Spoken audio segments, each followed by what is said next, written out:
হালকা তেলে চাপা দিয়েছি। নুনের একটা যে নুন মেশানো ছিল, নুনের একটা জল আছে, সেই ইয়েতেই আমার বেগুন সেদ্ধ হয়ে গেছে। দেখুন সুন্দর ভাজা হয়ে গেছে, করেও নি লাল লাল করে ভাজা হয়ে গেছে। বন্ধুরা, নিরামিষের দিনে ডাল ভাতের সাথে খুবই ভালো লাগে। দারুণ হয়েছে বেগুন ভাজাগুলো।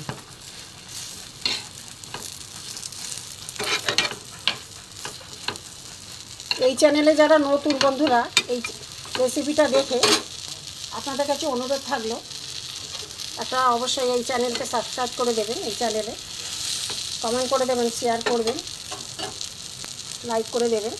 চ্যানেল দেখার জন্য আপনাদের কাছে অনুরোধ থাকলো। চলুন ভিডিওটা প্রথম থেকে কীভাবে করেছি দেখতে থাকি। চলুন যাই। হ্যালো বন্ধুরা, জেবি ভ্যারাইটি থেকে আপনাদের স্বাগত। আজ আমি আর একটা নতুন রেসিপি। দেখুন এখানে বেগুন নিয়েছি। বেগুনগুলো আমি গোল গোল করে প্রথমে কেটে নেব, তারপরে দেখাচ্ছি। বেগুনগুলোকে গোল গোল করে আমি কেটে নিয়েছি। বন্ধুরা, বেগুনগুলোকে এইভাবে গোল করে এরকম থিকনেস হবে, এরকম মোটা করে আমি কেটে নিয়েছি। এরপরে দেখতে থাকুন। বেগুনগুলো আমি গোল গোল করে কেটে নুন আর হলুদ মেখে নেব। এখানে আমি থালার মধ্যে বেসন নিয়েছি, বেসনটা ছড়িয়ে নিয়েছি।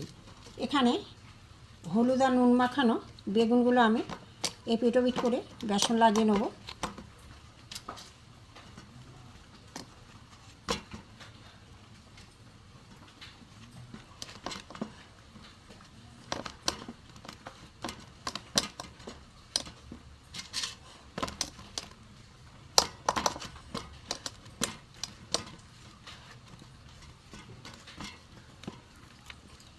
সব বেগুনগুলো মাখানো হয়ে গেছে।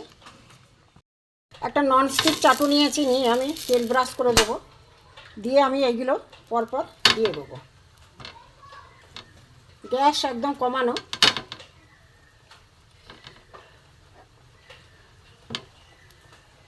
এইভাবে আমি সবকটা বেগুন ভেজে নেবো, কম তেলে ভেজে নেবো।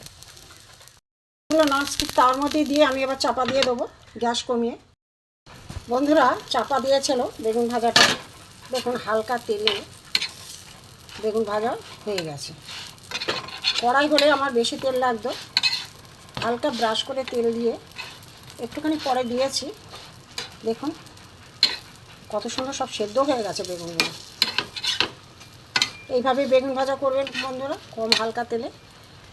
দেখুন এবার আমি নামিয়ে নেবো, দেখাচ্ছি। বেগুন ভাজা আমার হয়ে গেছে।